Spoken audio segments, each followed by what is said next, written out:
Hello everybody, welcome back. It's Jordan here. Today we're going to be taking a look at another completed brick model railroader kit.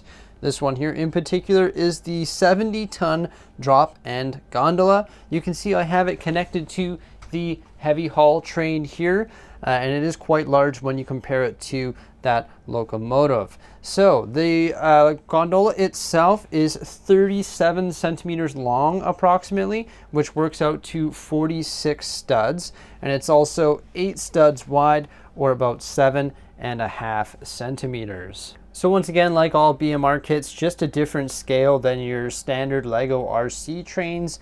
And if you build things like this, then you're definitely going to have to build a custom locomotive, which is on my next list to do here. Now you can see I have the upright ends here. There was an alternate build in which I could have had those as the drop ends.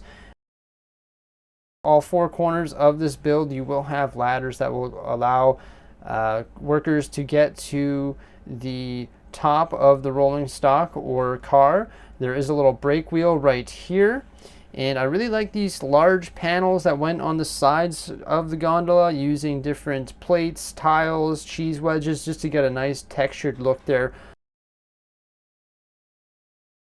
Once again, you can see those ladders, the other coupler on the other side here, and it's very symmetrical. The other side is essentially the exact same.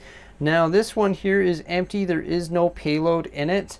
I do just have some standard 1x6 dark bluish gray plates or tiles on the bottom there, but there are alternate builds that you could do. Well, obviously this thing is very versatile. You can carry whatever you want in there, but the instruction booklet does have a build for an I-beam sort of steel Gerber in which you could build and put as the load into this drop and gondola. Haven't got around to that yet. That's definitely on my project list. Or you could just throw something in here to represent coal or ore or something, or anything else that this rolling stock or train car would carry. Now these were manufactured to the early to the mid 1900s, and they're a really versatile train car that can carry virtually anything.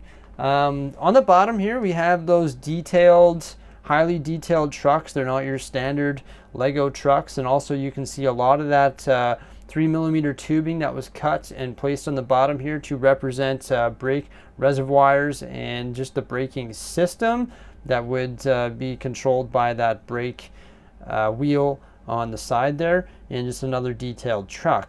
Just a really quick review of this one here. Now we're going to hook it up to the heavy haul train, which isn't the right scale, but we're going to hook it up to that one, and we're going to tow it around the train yard. We're actually going to add it to all of the other BMR kits. And after I'm done this one, I think my last one is just the box car that I have to build. I'm going to build a box car, and then I'm going to have a total of 6 different BMR kits complete and being towed around the train yard. But once again, my next project is going to be, after the box car, is going to be a custom locomotive. So here we go. I've got the drop and gondola hooked up to the heavy haul train here in the train yard.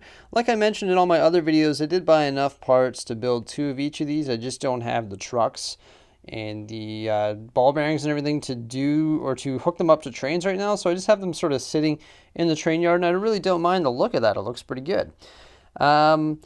One thing I must say is that these trains are, this rolling stock is actually quite heavy. So some of these standard RC trains have a hard time pulling them around the track, but we're going to try here with the heavy haul train just with the single engine and see what it can do. It shouldn't have a problem. The batteries are pretty fresh in it, but this is super heavy. There we go. Come on, the little train that could. But this is exactly why I need to come up with a solution for these trains. I need to build a new locomotive that's going to be able to have a little bit more horsepower, maybe have 2 sets of drive wheels that can pull it around. But yeah, there's just a little bit of a learning curve here when it comes to these trains, or this rolling stock, because it's super heavy, and I have to get the R56 curves so that it's not such a sharp corner for them. I'm hoping the 2 locomotives can pull it.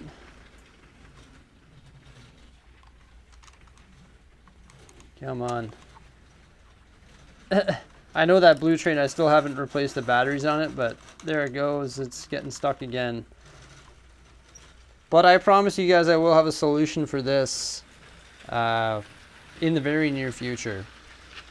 For the purpose of this video, let's try just the gondola attached to the heavy haul train. That should have no problem pulling it around the track, I hope. But once again, this is a longer wagon, so it definitely does need those R56 curves. The alteration that I did to the standard RC track, altering the curve and the straight, seems to be doing the trick for now, but you can see it does take them a little bit wide in certain portions of the track. But I really need to come up with a solution quickly here to build myself a more powerful locomotive so that I can tow all of these BMR kits around the train yard, because once again I have 1 more of each of these, so literally it's only like half the weight of what I plan to make this train in the end. So a lot of thinking to do here of how I'm going to build a new powerful locomotive that's going to be able to handle these BMR kits. What I'll probably end up doing is building some sort of larger locomotive that has 2 sets of drive wheels on it, because once again I really don't want to change my whole track layout and go through the expenses of making this a 9-bolt track for now. That's really about it for today. Just wanted to show you guys the gondola cart and sort of have it go around the train yard here and epically fail to some degree, but that will improve in the near future. Thanks a lot for the view. I do appreciate it, and stay tuned for some more great stuff coming up here on my YouTube channel, in particular with lots more trains. Bye for now.